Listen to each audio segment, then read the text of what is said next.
Métro, boulot, gynéco. Le micro des gynécos, les podcasts de la GOF. Bonjour à toutes et à tous et bienvenue sur le micro des gynécos. Aujourd'hui, Océane reçoit le docteur Boutors, médecin anesthésiste à la maternité Jeanne de Flandre à Lille. Spécialiste de la gestion du capital sanguin en obstétrique, elle a contribué à la rédaction des recommandations de la HAS sur ce sujet. Dans cet épisode, nous abordons la prévention et la prise en charge de l'anémie, les stratégies d'épargne transfusionnelle et les outils disponibles en gynécologie obstétrique pour optimiser la prise en charge des patientes. Bonjour Anne-Sophie, bonjour Dr Boutors. Je suis très contente de te recevoir aujourd'hui sur notre chaîne podcast. On va pouvoir profiter de ton point de vue d'anesthésiste pour discuter d'un sujet important, la carence martiale et la gestion du capital sanguin en péripartum. Bienvenue. Bonjour Océane, c'est vraiment un plaisir d'être avec toi aujourd'hui. Merci à Laura de nous aider pour réaliser ce podcast. Euh, donc tu touches là à un sujet qui me tient vraiment à cœur parce que ce que nous allons discuter là, et ce sont des mesures simples qui permettent d'améliorer simplement la santé des femmes et de prévenir simplement l'hémorragie grave de la délivrance. Tout à fait, c'est des messages forts et importants qu'on va aborder. Pour insister sur l'importance de ce sujet, est-ce que tu peux commencer par nous rappeler, s'il te plaît, les complications liées à l'anémie dans le péripartum? L'anémie du péripartum, elle touche en France entre 25 et 30% des patients. Donc c'est pas un phénomène rare. Et dans certaines zones, et en particulier chez les patientes vulnérables, c'est encore plus. Et dans les territoires d'outre-mer, par exemple, je travaille beaucoup avec la Guyane et le taux passe là à 60%. Donc c'est un phénomène qui est relativement fréquent et qui va se compliquer d'une incidence plus élevée d'hémorragie. Pour l'anémie sévère, on va doubler le risque de faire une hémorragie à l'accouchement. On ne sait pas bien pourquoi, mais ce sont des données épidémiologiques extrêmement fiables d'études rigoureuses, randomisées, double aveugle chez ces patientes. Et quand l'anémie est sévère, inférieure à 7 grammes par litre, là, on multiplie par 12 le risque d'hémorragie. Et ces hémorragies vont être encore plus sévères, bien sûr, parce que on part d'un taux d'hémoglobine plus bas au départ et que donc les complications de l'anémie vont se manifester au niveau de l'ensemble des organes. Ils vont se manifester aussi pour la patiente en termes de fatigue, en termes de dépression du postpartum, avec une incidence plus élevée de la dépression du postpartum, et en termes de succès de l'allaitement, chez les patientes anémiques, le succès et la qualité de l'allaitement sont moindres. Vous m'expliquiez que la physiopathologie qui lie l'anémie à l'hémorragie, pour l'instant, c'est mal compris, hein. C'est une association épidémiologique, mais on ne sait pas exactement à quoi c'est dû, c'est ça? Exactement. Pourtant, elle est constatée partout. Et donc, il y a des hypothèses d'effet de l'anémie sur le taux de NO dans le muscle lisse utérin et donc un effet relaxant. Enfin, mais pour l'instant, ce ne sont vraiment que des hypothèses et on n'a pas de travail fondamental qui puisse expliquer ça. Mais par contre, on a des niveaux de preuves épidémiologiques qui sont vraiment incontestables. Concernant la gestion du capital sanguin, le premier pilier, tu dis souvent que c'est, à juste titre, que c'est la détection et la prévention de l'anémie. Est-ce que tu peux nous dire quelques mots là-dessus? Bien sûr, ça doit être une préoccupation de l'ensemble des sages-femmes qui font l'entretien du 4e mois, de l'ensemble des médecins qui vont accueillir la patiente au moment de la déclaration de grossesse.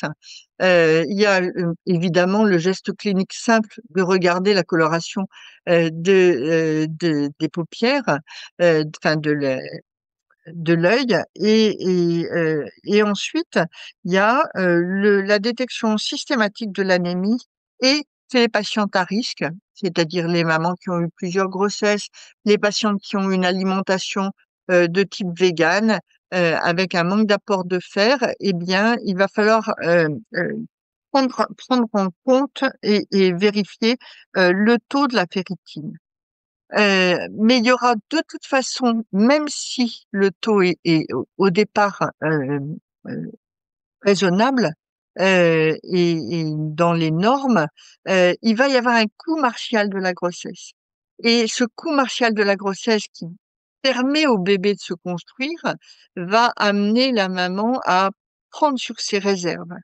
Et donc le fait de détecter une anémie, une carence martiale, nous conduit à administrer du fer féroce. Si on n'en observe pas chez les patientes, enfin dans le premier bilan, on peut donner le fer à la dose de 30 à 60 milligrammes par jour. Par contre, s'il existe une carence martiale, on va donner 80 à 100 milligrammes par jour.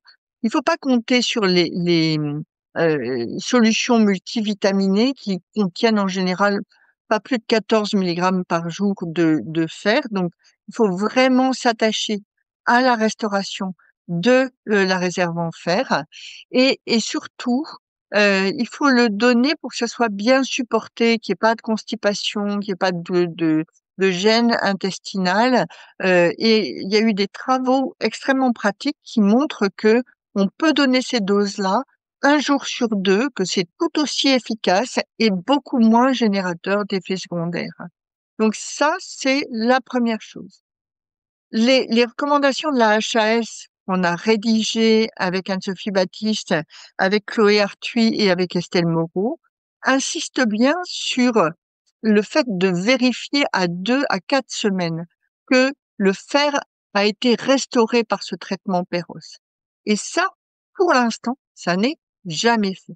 C'est-à-dire qu'on donne le fer et on considère que la patiente va être compliante, que le fer va être absorbé. On ne regarde pas.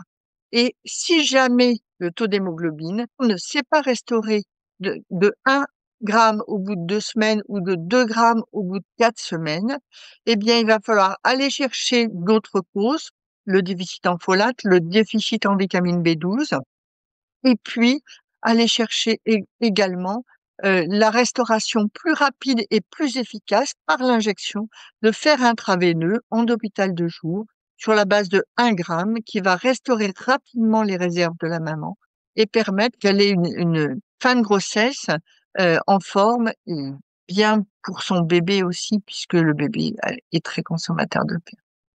Merci Anne-Sophie pour ces conseils pratico-pratiques et tu as raison, on a vraiment une marge de progression dans la correction de la carence martiale. Alors c'est important de se rappeler de tous ces petits trucs et astuces de prescription qui peuvent nous aider à nous améliorer. Concernant l'épargne transfusionnelle, le second pilier, ce serait la gestion active en salle, n'est-ce pas? Tu veux bien rappeler pour nos auditeurs les points principaux? Ouais, absolument.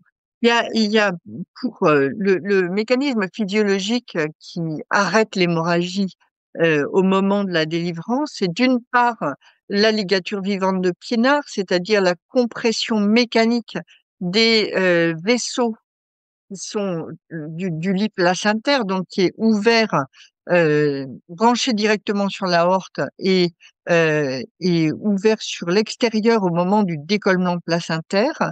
Donc cette ligature vivante de Pinard, elle passe par la tonicité utérine. Tout doute sur la tonicité utérine doit faire sortir l'ensemble des outils.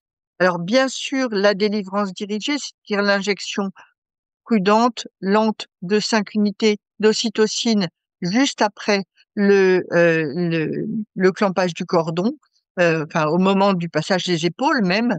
Et puis, si le tonus n'est pas suffisant, on va très rapidement réinjecter un peu d'ocytocine, le mettre en perfusion continue. Et si on a l'impression que l'ocytocine n'est pas efficace, c'est que les récepteurs à l'ocytocine chez cette patiente-là se sont pas adaptés. Et là, on va pouvoir switcher rapidement sur les prostaglandines. Et ce, en moins de 30 minutes. les prostaglandines, c'est le Nalador, c'est le misoprostol dans certains endroits, et ça va permettre c'est le deuxième mécanisme physiologique pour faire contracter cet utérus. Et donc, cette partie du deuxième pilier de l'épargne transfusionnelle, vous avez l'habitude de la faire, elle vous revient. C'est nous qui l'injectons, bien sûr, mais la décision, elle est commune sur la gestion des utérotoniques et c'est vous qui nous alertez sur le tonus utérin. L'autre partie de la délivrance physiologique, c'est la coagulation intravasculaire localisée dans le lit placentaire pour que ces 11 mètres carrés de vaisseau ouverts sur l'extérieur puissent se coaguler et se fermer définitivement. Et cette coagulation intravasculaire, elle part du fait qu'il y a beaucoup de facteurs tissulaires dans le mur utérin et beaucoup de facteurs de coagulation. Et la coagulation, elle est vraiment un élément important. Et tous les travaux qu'on a fait et promus ces dernières années, et il y en a un nombre impressionnant, nous ont permis d'être plus invasifs, plus agressifs sur la restauration de la coagulation, d'abord en administrant l'acide tranexamique dès que ça commence à saigner, pas en prophylactique, ça marche pas en prophylactique. À 500 millilitres, par exemple? Dès 500 millilitres, dès que le diagnostic est posé. Voilà. On fait l'acide tranexamique sur la base d'1 gramme. Moins de 1 gramme, j'ai fait des travaux de pharmacocinétique, hein, donc moins de 1 gramme, ça marche pas. Le 0,5, il est pas efficace pour bloquer l'hyperfibrinolyse. Et cette dose de 1 gramme d'acide tranexamique qu'on donne dès le début du saignement, elle va réduire le risque d'hémorragie grave. Elle va réduire le risque de mortalité, ça a été démontré dans l'essai Women. La seule chose, c'est que si le saignement continue ou s'il y a une très très forte hyperfibrinolyse, eh bien tout l'effet va être consommé et la drogue va être perdue dans le flux sanguin. Et donc il va falloir renouveler la dose très rapidement, à peu près au bout d'une demi-heure si le saignement continue et si la coagulation n'est pas restaurée. Restaurer le fibrinogène qui s'abaisse très très vite, aussi vite que l'hémoglobine, parfois même plus vite, et donc restaurer avec des fibrinogènes concentrés, du plasma ou des cryoprécipités, et éventuellement mettre des plaquettes, mais ça beaucoup plus tard. Donc vraiment une gestion agressive avec des protocoles de transfusion massive, des accords avec le centre de distribution du sang, et puis cet acide tranexamique et ce fibrinogène distribué très tôt pour bloquer ce trouble de coagulation qui peut faire perdurer l'hémorragie et l'aggraver beaucoup. Comment tu organises les contrôles laboratoires au fur et à mesure de l'évolution de l'hémorragie? Plutôt en fonction d'un timing ou d'une quantité de saignement? Alors, je te remercie de cette question parce que je suis depuis 2005 équipée d'un appareil d'hémostase délocalisé, donc qui me permet dans le bloc obstétrical de savoir où en est ma coagulation, ce qui est quand même un trésor, mais toutes les maternités ne l'ont pas. Sauf que il vient de sortir un petit appareil qui est absolument génial, qui s'appelle le Culapsfib, qui te donne ton taux de fibrinogène s'il est entre 1 gramme et 4 grammes dans les 3 à 10 minutes. Un peu comme un HemoQ. Et donc, c'est tellement facile et tellement bien. Ça coûte pas cher, ça coûte 3 000 €. Donc, rien à voir avec les gros appareils. Et les bandelettes coûtent pas très très cher non plus.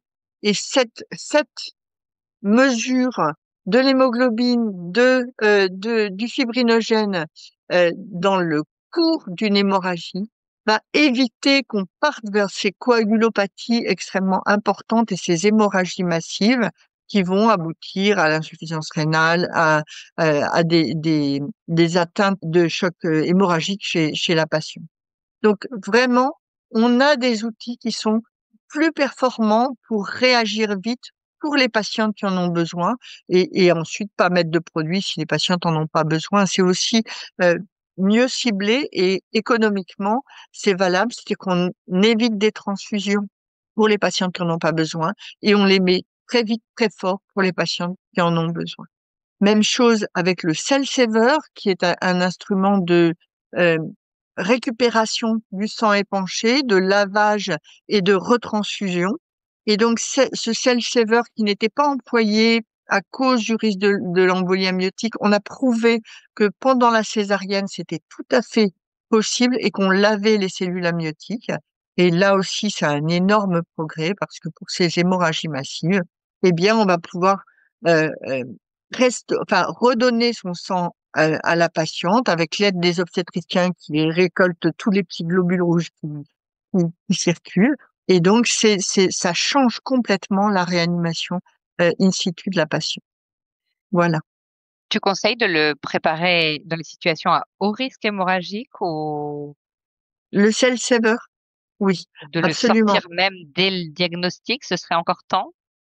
Alors, en fait, le cell saver, soit il est dans le bloc obstétrique comme à la maternité Jeanne de Flandre, mais on a un débit tel que il a tout à fait sa place dans le bloc obstétrique et ensuite il couvre aussi le bloc de gynéco, le bloc de chirurgien. Enfin bref, on a tout ce qu'il faut. Il y a plusieurs appareils différents avec des appareils euh, qui sont vraiment très très performants. Là aussi, techniquement, les choses évoluent. Et en fait, ce que nous on fait, c'est qu'on sort le cell saver dès qu'il y a un haut risque hémorragique, une triplette par exemple. On sait que de toute façon, on va avoir au moins 1,5 dans le bocal. Et en fait, le fait de le récupérer dès qu'on atteint 800 ml dans le bocal d'aspiration du cell saver, ça nous restaure un culot et on est économiquement fiable puisque le kit coûte moins d'1 kilo. Donc la balance économique, elle est en faveur du cell saver à partir du moment où on retransfuse 800 ml. Il est super intéressant aussi dans les groupes rares, par exemple, où en fait on n'a pas de donneur. C'est intéressant parce qu'on a souvent l'impression que c'est cher, mais et est-ce que tu penses qu'on arrive aussi à l'utiliser au moment du diagnostic d'une hémorragie? Il pourrait encore y avoir une place pour s'installer rapidement et Alors en fait, donc quand par exemple dans les anomalies d'insertion placentaire, quand on a un percrétat, on le met systématiquement. Et par contre, quand ça se met à saigner ou qu'il y a une laparotomie de sauvetage sur une hémorragie grave en salle de naissance, eh bien on va le sortir en cours de route. Et de toute façon, peu importe, il suffit de donner la sonde d'aspiration à l'obstétricien qui est en train de faire le geste de laparotomie de sauvetage ou qui est en train de faire la césarienne. Lui, il récupère le sang. On va épariner dans cette espèce de petite canule. Ça, c'est très facile à mettre en place. Nos poches sont prêtes, l'héparinée est prête. Donc vraiment, ça prend 3 minutes, même pas. Et une fois après qu'on a récupéré le sang dans le bocal d'aspiration, on a tout notre temps pour mettre en place le système de lavage et de retransfusion. Donc c'est surtout mettre en place l'aspiration et si par hasard ça saigne pas, on aura juste utilisé une poche de sérum et un bocal d'aspiration et une canule. Et ça coûte pas cher du tout. Tout Voilà. à fait. Merci beaucoup pour toutes ces informations et cet épisode hyper riche en messages clés. Merci Anne-Sophie. Super. Merci beaucoup Océane. C'est un plaisir de converser avec toi et puis d'échanger avec les collègues pour montrer qu'on peut toujours progresser. Et c'est vraiment très très important pour cette cause, l'hémorragie qu'on a commencé à réduire en France, dont on a commencé à réduire les conséquences en termes de mort maternelle. Mais il y a toujours des progrès à faire, comme tu le disais tout à l'heure. Merci à tous de nous avoir écoutés aujourd'hui. Rendez-vous la semaine prochaine pour un nouvel épisode. Vous retrouverez toutes les ressources et références de ce podcast dans la description et surtout, n'hésitez pas à vous abonner à la chaîne, à lui accorder 5 étoiles, voire même à en parler autour de vous. Métro, boulot, gynéco.